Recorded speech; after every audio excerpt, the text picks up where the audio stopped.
We're back. Time now for the Politics Fix. We're joined by MSNBC political analyst Michelle Bernard and Salon.com's Joan Walsh, frequently seen here with Christopher Hitchens. Here is President Bush with ABC's Charlie Gibson. I don't know. The biggest regret of all the presidency has to have been the intelligence failure in Iraq. A lot of people put their reputations on the line and said, the weapons of mass destruction is a reason to remove Saddam Hussein. It wasn't just people in my administration, and that's not a do-over. But I wish the intelligence had been different, I guess.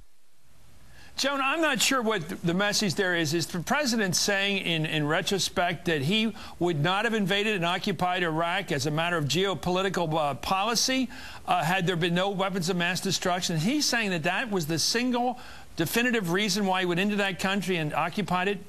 Is that what he's saying? Yeah, it seems like it. Charlie Gibson did follow up with that question, Chris, and he wouldn't quite answer.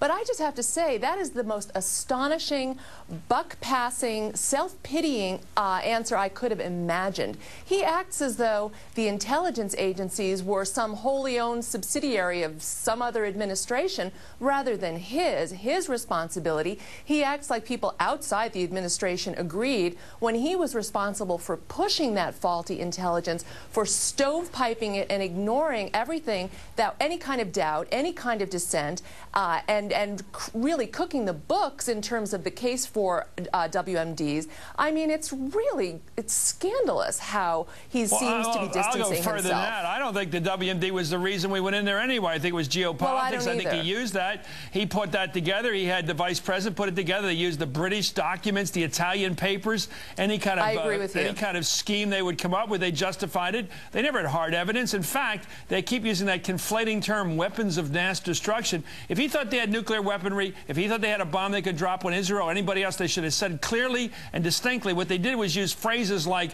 mushroom clouds and all this. Right. Well, your turn, Michelle. I just never thought that was the reason. I think he decided to go into Iraq for the day he got into office. He wanted to get in there, and so did the vice president. That was their policy for whatever reasons. And the WMD, first of all, the term they cooked up, WMD, I never liked that term. Well, say what you mean. You know, two things I noticed in looking at the interview. His body language, he looked completely just worn out, spent, and looked to be a man who's thinking about his legacy and realizing that the legacy is going to be WMD. But I also wonder, when he used that line in talking about the people who put their lines on the reputation, I wondered if it was sort of a backdoor way to apologize to people like Colin Powell, who put his reputation on the line. He testified before the entire world and justified going into Iraq on the basis of weapons of mass destruction, and he has never really been able to come back from going out and making that pronouncement to the entire world. And I wonder if the president is somehow trying to find a way to apologize to Secretary Powell and others. You're more charitable. Put the reputation on the line. Why does he point the finger at his big brother, Dick Cheney? Why doesn't he say the vice president put his finger on the scale? He put those lines in. He pushed that whole thing with Scooter Libby. They crushed any opposition. Anybody challenged it. You know, why didn't he just say that? He's going to blame this on George Tenet? I mean, give me a break. By the way, I wonder whether, anybody see the movie W? You seen it? No, I still haven't. It's okay. It's all right. I mean, Oliver Stone's made some great movies and some movies I disagree with, but this is not one of the great ones, but it's okay. But it portrays Jeb Bush as the favored son of the Bush Sr. family, of Barbara and George Sr.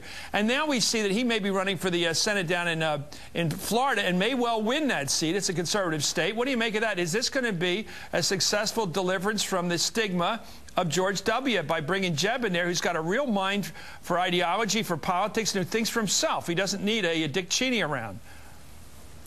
Your thoughts? I know, I feel, I don't leave much of an answer. I give the answer to my own questions, I know. Joan and Chris, I don't know if you saw, years ago, Vanity Fair also did an article on the relationship between George W. and George Herbert Walker W. And it's the same sort of thing that you're talking about. It'll be real interesting. People, conventional wisdom is Jeb Bush is the favorite son. He's a better politician. But I think that history will look at each man as three very separate and very distinct individuals. And probably Bush 41 and whatever happens with Jeb Bush, their legacy might look a little bit more positive than the current president. You got to wonder about evolution too when you see the advantages of 41 over 43, don't you? You got to wonder which way we're heading here. Backwards? Just kidding. We'll be right back. Just kidding. We'll be right back with Michelle. Little evolution joke there. Michelle Bernard and Joan Walsh will be back with more of the Politics Fix. You're watching Hardball on MSNBC.